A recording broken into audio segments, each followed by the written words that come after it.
Dear friends, disciples, and devotees. Some years ago, friends sent me this text, which I find quite appropriate today in these challenging times. It was written by Clarissa Pinkola Estes, an American poet and post-trauma specialist. But let me begin with this line from Sri Aurobindo. Or we may find, when all the rest has failed, hid in ourselves the key of perfect change. So I begin. My friends, do not lose heart. We were made for these times. I have heard from so many recently who are deeply and properly bewildered. They are concerned about the state of affairs in our world now. Ours is a time of almost daily astonishment and often righteous rage over the latest degradations of what matters most to civilized, visionary people. You are right in your assessments. The luster and hubris some have aspired to, while endorsing acts so heinous against children, elders, everyday people, the poor, the unguarded, the helpless, is breathtaking. Yet, I urge you, ask you, gentle you, to please not spend your spirit dry by bewailing these difficult times. Especially, do not lose hope, most particularly because the fact is that we were made for these times. Yes, for years we have been learning, practicing, been in training for, and just waiting to meet on this exact plane of engagement. I grew up on the Great Lakes and recognize a seaworthy vessel when I see one. Regarding awakened souls, there have never been more able vessels in the waters than there are right now across the world. And they are fully provisioned and able to signal one another as never before in the history of humankind. Look out over the prow. There are millions of boats of righteous souls on the waters with you.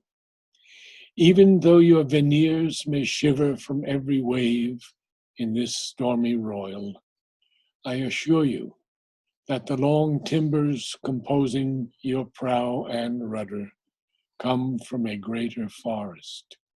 That long-grained lumber is known to withstand storms, to hold together, to hold its own, and to advance regardless.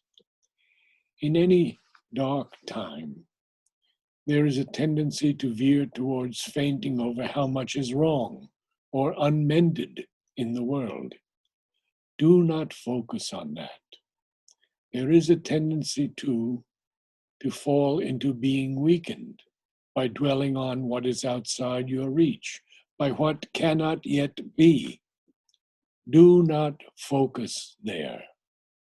That is spending the wind without raising the sails. We are needed.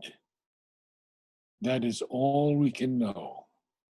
And though we meet resistance, we more so will meet great souls who will hail us, love us, and guide us.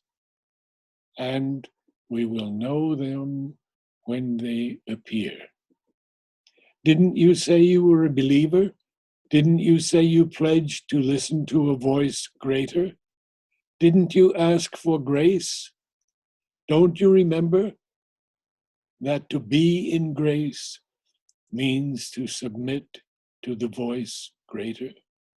Ours is not the task of fixing the entire world all at once, but of stretching out to mend the part of the world that is within our reach.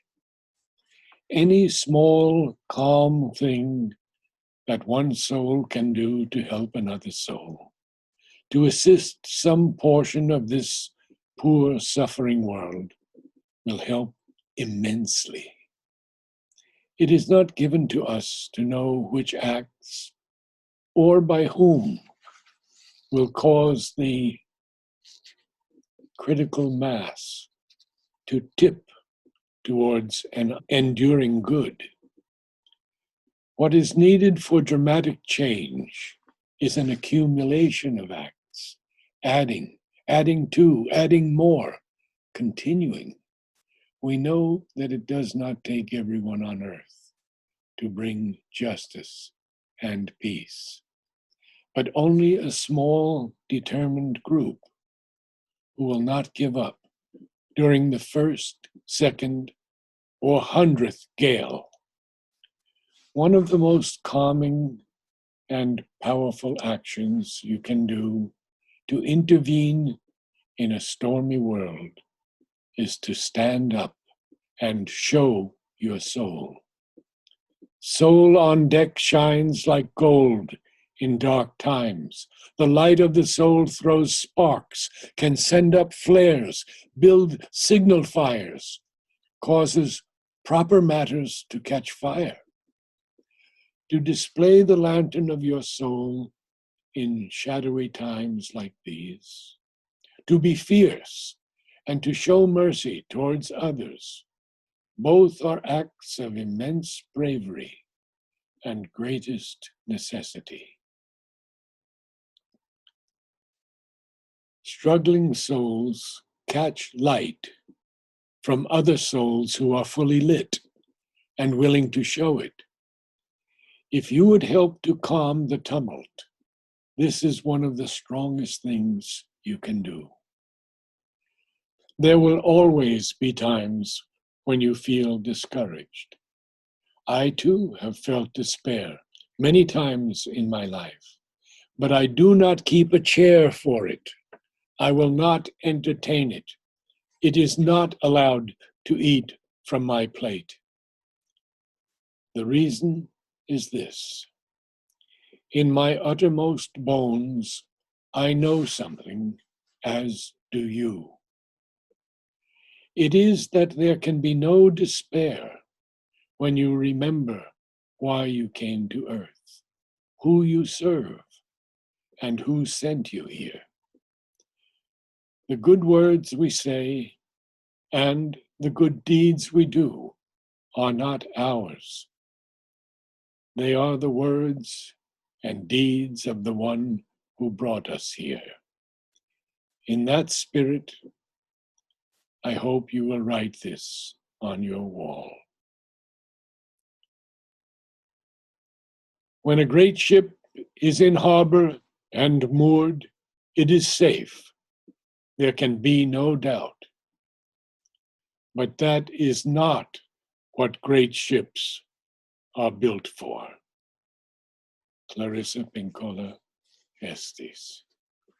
Namaste, friends.